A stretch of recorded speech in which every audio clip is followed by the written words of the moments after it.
معجزەی حەجامە کەڵەشاخ کە لا يزال بەردەوام پێغەمبەری خوا صلی الله عليه وسلم کە دەوڵەمەندی کردو بابەت هێنا مەسئلەی حەجامە و کەڵەشاخ عولەما ئەفەرمون یەکەم جار حەزەتی ئادەم وەکو چارەسەری سروشتی گرتوویەتی و بەکاری هێناوە. هەندێک ئەفەرمون جگە لە حەزەتی ئادەم مەسەلە پێشینەی کەڵەشاخ یا حەجامە گەڕێتەوە حەزەتی ئادەم. هەندێک ئەفەرمون ئەگەڕێتەوە بۆ چەند سەد ساڵ پێش مەسەلەی زاینی و مەسەلەی بۆ فەراعینەکان و پێش فەراعینەکانیش وەکو هین بەکاریان هێناوە چارەسەری سروشتی. ئەی پێغەمبەری خوا صلی الله عليه وسلم هاتووە بابەتەکەی دەوڵەمەند کردووە، هاتووە زیاتر دیراسەی کردووە. بۆیە طبی ئەمڕۆ دکتۆری ئەمڕۆ ئەوەی کەوا لە خوێنە بەتایبەت کار دەکات دیراسەی ئەم فەرمایشتانەی پێغەمبەری خۆیان کردووە صلی الله عليه وسلم مسلمان بوون ئیمان هێنا. ئەمە معجزەی پێغەمبەری خوا. پێغەمبەری خوا فەرمێت لە حەدیثێکا ئیمامی بوخاری ڕیواەتی کردووە ئەفەرمێت خەیر ما تەداوەیتم به الحەجامە، باشترین شتێک کە ئێوە کەڵەشاخ ئێوە تەداوی خۆتانی ببن چارەسەری خۆتانی ببن کەڵەشاخ. پێغەمبەری خوا فەرمێت یعنی ئینسانی مسلمان شوێنکەوتەی پێغەمبەری خوا صلی الله عليه وسلم ئەم سنەتەی پێغەمبەری خوا زیندوو کاتەوە. دیارە ئەمەی کە پێغەمبەری خوا فەرمێتی بێ حکمت نییە. پێغەمبەری خوا ئەمە باشترین چارەسەری بۆ مسلمانان بۆ ئیمانداران بۆ خەڵکی بەعام کەڵەشاخە، یعنی کەڵەشاخ باشترین چارەسەرە. لە حەدیثدا ئەفەرمێت ئین ئەمسەل ما تداویتم به، باشترین نمونەی چارەسەرەکان کەڵەشاخە. پێغەمبەر ئەفەرمێت صلی الله عليه وسلم بۆ یادی ئەفەرمێت لە شەوی ئیسرا و میعراجە لە هەر شوێنێک و ئەڕۆشتم ئەمدا بەلای هەر تۆقەی مەلایکە و کۆمەڵی مەلایکە ئەیان یا محەممەد عليك وقل لأمتك عليك بالحجاب. طبعا فرمایش پێغەمبەری خوا نەمداوە بەلای هیچ تۆقە مەلایکەتێکە هیچ کۆمەڵە مەلایکەتێکە ئیلا ئەمریان پێکردوون مر أمتك بالحجامة يا محمد. ئەمر بە ئومەتەکە کەڵەشاخ بوو. پێغەمبەری خوا فەرمێت ئەمە ئەحادیثی لەسەر کەڵەشاخ زۆر زۆرە. پێغەمبەری خوا فەرمێت شیفا لە سێ شتایە، لە حەجامە و کەڵەشاخە، لە هەنگوینە، لە حەکریوادێکە ئەفەرمێت کووە مەسەلەی سووتاندن.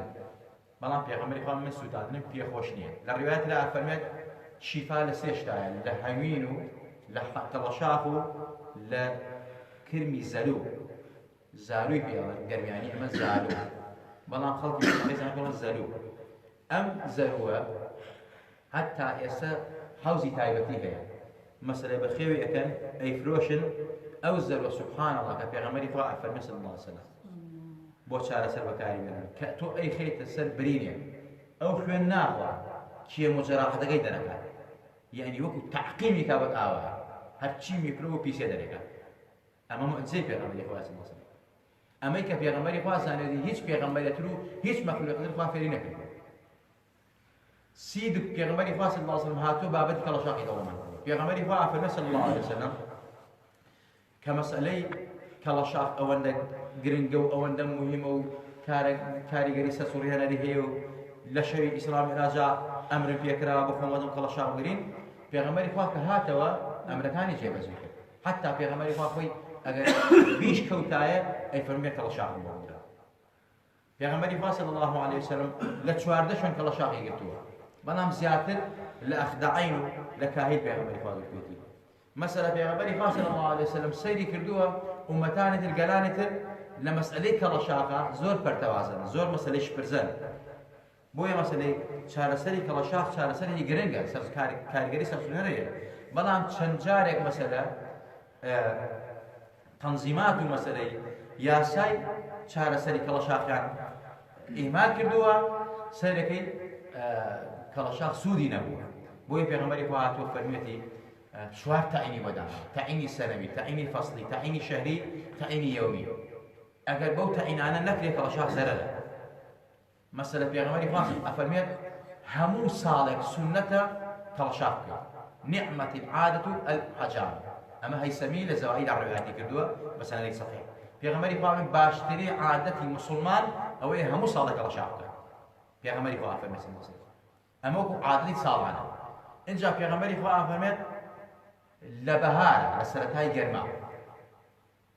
پێغەمبەری خوا نافەرمێ مەسەلەی لە پاییزا لە زستانە، ئەفەرمێت لە بەهار إذا اشتد الحر فاستعينوا بالحجارة پێغەمبەری خوا فەرمێت کاتێکەوە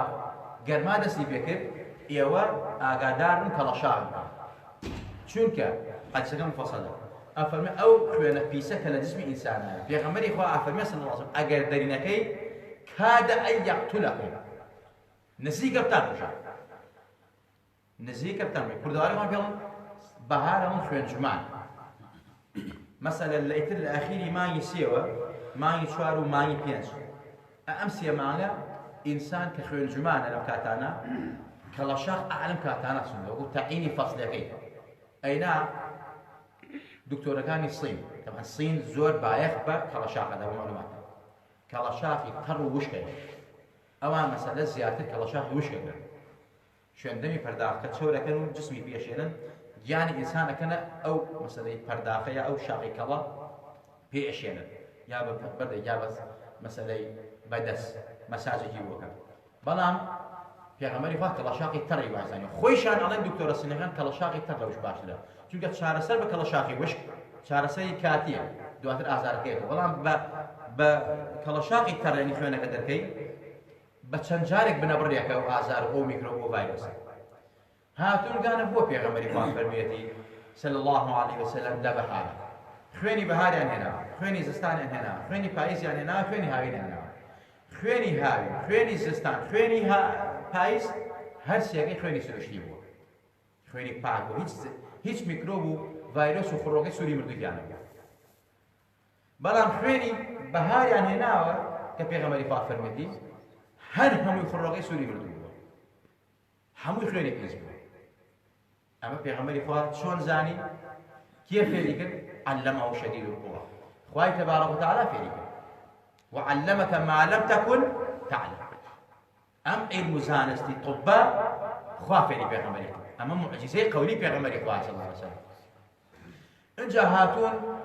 دیراسان لەسەر کوێ کردووە بۆ پێغەمبەری خوا زیاتر کەڵەشاغی لە کاهیل و ناوشانە گرتووە یا لە ئەخدەعینە وەک ئەرزەکەین لە 14 تا 15 شوێن پێغەمبەری خوا کەڵەشاغی گرتووە تا لە بانپێ گرتووەتی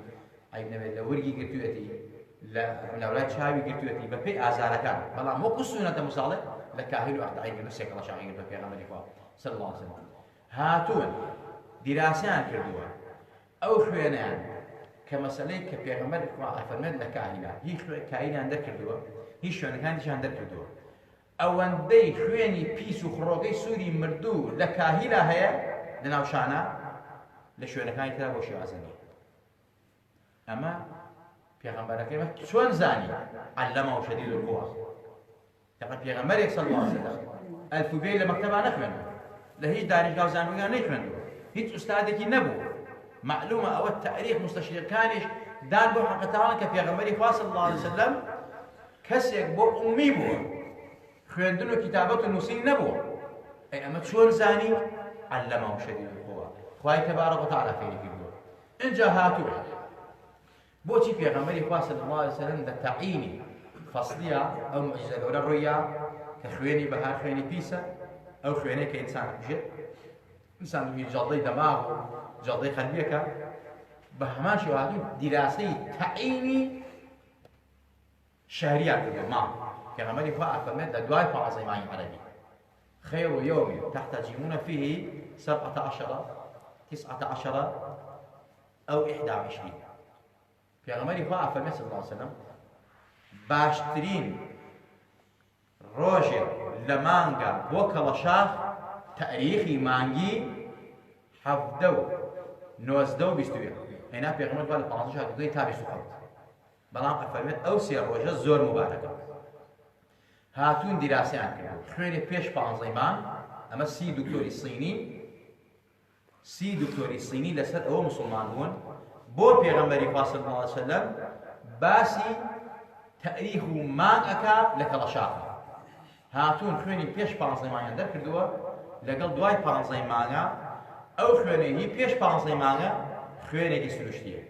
ئەو خوێنەی دوای 15 مانگە خوێنی پیسە و خڕۆکەی سووری مردووە هەزاران هەزار سڵاوات لەسەر پێغەمبەری نازدار صلی الله علیه وسلم اینجا هاتوون چیان کردووە بۆچی ئەم دێت طبعا ئەوانەی کە زیاتر لە فەلەکە کارەکەن و ئیشی مەسەلەی دکتۆری طب و ئەمانە لە بواری طبا کارەکەن ئەوانەی کە لە فەلەکە کارەکەن هاتوون سێری علاقەتی قەمەر مانگ طبعا مانگی عەرەبی باسەکەن مانگی ئینگلیزی مانگی درۆدەلەسێ ئەسڵی مانگی قەمەریە ئەو ساڵی هیجرەی پێغەمبەری خوا صلی الله علیه وسلم کە ناوێنە هیجرەت هێنا مەسەلەی ساڵی قەمەری ئەم ساڵی قەمەری پێغەمبەری خوا صلی الله علیه وسلم ئیسلامە پێغەمبەری خوا کە ئەوەندە کاری لەسەر دەکا فەرمێت تاریخی بەشەریەت مانگ قورئانی باسی ئەوەکە إن عدة الشهور عند الله 12 في كتاب الله 12 في كتاب الله دوان زمانة ماني هەڵهاتن و داچوون کە هەڵدێت و کۆتای پێێتێت و ئاوەڕێت ئەم مانگە سوبحان الله هاتوون دیراسەیان کردووە علاقەتێکی کولی و جزئی لە بینی جسمی ئینسان و تیشکی مانگە هەیە ئەو مانگە کە لە بەهارە دێت کە ئەدا لە ئینسان ئەوانەی کە تووشی نەخۆشینی کەمی ڤیتامین دیە بن ئەڵەن ئەوە تیشکی خۆر کەم لێدا یعنی تیشکی خۆر و مانگ بۆ جسمی ئینسان زۆر مهمە جسمی ئینسان لە ساڵ تا 70 ئاوە بۆ معلوماتتان من طب باسەکان ئەمە ئیش ئێمە نییە ئەمە قسەی طبی خوێن تەقریری طبیە خوێنینەوە لە ساڵ 70 تا 85 ئاوە ئەم جسمی ئینسانە کە ئەو تیشکی خۆرەیان مانگ لێ ئەدا سوبحان الله جسمی هەستی بە هەیەجانەکە هەڵچوون ئەو هەیەجانە ئەو هەڵچوونە ئەگەر خوێنە پیسەکە بێت ئینسان تووشی جەڵدەی دەما و قەلبیەکە دکتۆرەکان قسەیان لەسەرەوە کردووە بۆیە پێغەمبەری خوا فەرمووی ئەم هەیەجانە لە پێش 15 مانگ ڕوو نادەن لە دوای 15 مانگی عەرەبیەوە لە جسمی ئینسانە کە خۆر و مانگ لێدا تووشی ئەو هەیەجانەیەکە و تووشی ئەو جەڵدە دەما و قەلبیەکە بەتایبەت لە بەهارە کە کردوواری خۆیان پێڵێن خوێنچومان ئەمە نزیک پێغەمبەری خوا کێ فێری پێغەمبەری کرد علەمەه شەدید القوا الله ئجا پێغەمبەری خوا فەرمێ صلی الله علیه وسلم کەڵەشار بگرن لە ڕۆژانی دووشەممە سێشەممە پێنجشەممە بەڵام پێغەمبەری نازدارمان سەڵات و سەلامی لەسەری ئەفەرمێ وریابن کەڵەشاق نەگرن لە ڕۆژی چوارشەممە چونکە ڕۆژی چوارشەممە ڕۆژی نزولی بەلا و مصیبەت بوو ئەوە بۆ حەزی ئەوی کە تووشی نەخۆشین بوو لە ڕۆژی سێشەممە خوا شیفای بۆ ناکات دووشەممە و پێنجشەممەی مبارەکە پێغەمبەری خوا فەرمێ ڕۆژەکانی تری دروستە بەڵام وەک دووشەممە و سێشەممە و پێنجشەممە نییە کە لە تەعینی یەومیەکەیە دیاریکردنی ڕۆژەکە پێغەمبەری خوا فەرمێتەوە ڕۆژی چوارشەممە پێغەمبەری خوا هەر کەسێک چوارشەممە کەڵەشاق بگرێت ئەگەر تووشی کولی بوو لەسەر خۆی ئەمە مۆجزەی پێغەمبەری خوا صلی الله علیه وسلم حتا من گوێم لە دکتۆرێک ئەی ئینسان دکتۆرێکی موسڵمانی ئیماندار ئەی ئینسان پێی بکرێت لە چوارشەممانە عەمەلیاتش نەکات لەسەر ئەو فەرمایشتەی پێغەمبەری خوا چونکە چوارشەممان ڕۆژی نزولی بەلایە خوا پەنامان بە ئینجا پێغەمبەری خوا لە کەڵەشاخە ئەفەرمێت الحجامة على الرق شفاء وأمثله وعلى الشبع داء پێغەمبەری خوا کەڵەشاخ لەسەر برسێتی شیفایە بەڵام لەسەر تێری دەرد و بەڵا مصیبەتە ئەگەر سەرنجتان داوی ئەوەی عەمەلیاتەکە هەر عەمەلیاتێ بکا ئەڕەنە بێ لای نەخوارد بێت مۆجزەی پێغەمبەری خوا صلی الله علیه وسلم مەسئلەی کەڵەشاخ سووکە عەمەلیاتێکە ئەو شیفای ئینسانە لەو برسێتیایە کە خوێنەکەی لەدەرەکەی اینجا ئەمە طبعا ئەو بابەتە بابەتێکی مفەسەلە تام بابەتێک هەتا لە فەیدوشە وڵات لە پەیامی زانانە بابەتی بە تەفسیل لەسەر نووسیوە ئەمە کاتی زۆر ئەوێ بەڵام ئەوەندە بۆیە ئێستا ئاماژەم پێکرد ئەمە باسی مۆجزەیەکەی ماوەیە کە مۆجزەی پێغەمبەری خوا صلی الله علیه وسلم بۆ تۆکمەی ئیمانمان بۆ بەقوەتی ئیمانمان بۆ زیاتر محەبەت و خۆشەویستی پێغەمبەر لە دڵمانە لە ناخمانە یەکێک لەو معجزانەی پێغەمبەری خوا معجزەی کەڵەشاخ کە لە ئازار و بەردەوام ئەو معجزە بەردەوامە ئەگەر کەڵەشاخ بەو شێوازە بکرێت پێغەمبەری خوا ئەفەرمێت عەقیدەت بێ باوەڕ هەبێ شیفای کولی بۆکرێت بەڵام ئەگەر بەسە و بەو تەریقە نەکرێت هەر کەس بۆ خۆی وەکو ئەمڕۆ خەڵکانێک کاسبی پێوەگەن و تیجارەتی پێوەگەن و مەسەلە بەیانی ئێوارە لێل وەنەهار شەو بە ڕۆژ و هاوی نوێستان کەڵەشاخکار ئەمە زەربەیشی داوە لە حەجامی پێغەمبەری خوا صلی الله علیه وسلم زەربەیشی داوە لە سنەتی پێغەمبەری خوا صلی الله علیه وسلم وعلماء حجاميش أواني كلا طب نويا كاريان كردوه فتابت ابن سينا كومالي مزيتري بدانا أو مرجانيش براسي هر مرجي طبين أجر بو مرجانا بكرت والله كلاشاخ شفاء والله من كلاشاخ بخل قرتوها بس هال خوينا بو خوي باسك عم طبعا إقراري خوي من لناخياني همو صار يهون قرتوها همو صار الله والله لوتي أو كلاشاخم قرتوها زور خوم باشا زور إسراعتم كبيشتر لخستخانة لبربيا خوي حب إشان بيدام خونينا بلام كلاشاخ بوشي وخلقي ترى هذا همو صار بطل دو بطل سي بطل شوار بطل خوان بداوا لوتي كلاشاخ قرتوها خوان منظم والركوبيكا خوان هذا يعني مسألة كلاشاخ بعقيدة وبيروار وشي وازانا بكرة سنة بيغمري خواه بالتأكيد شفاء معجزة بيغمري خواه بوشي وازاش نكرت والله درد وبلايك بيغمري خواه خلقي الله ما وصل الله مشون بكلاشاخ إيه كي شوي ولا شو شو أينا نقارن وعرا والله يا عرا خوازي وقوش وبرزق زور قارن يا أبراق قارن يا مسألة شيء قارن أي كاك أما بيت السلطات يعني أما زريلة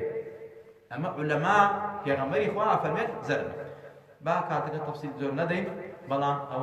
مركو تأكيد لمعجزات في غمري صلى الله عليه وسلم سواسي خواهي كأمتي وبيغمبرين أمتي وبيغمبر نازارين كهمو جاني معجزة همو تكاني معجزة يا ربي فال برو بيغمبر لمن خوش بي لمن راضي بي لقلو بيغمبر عشي مالكي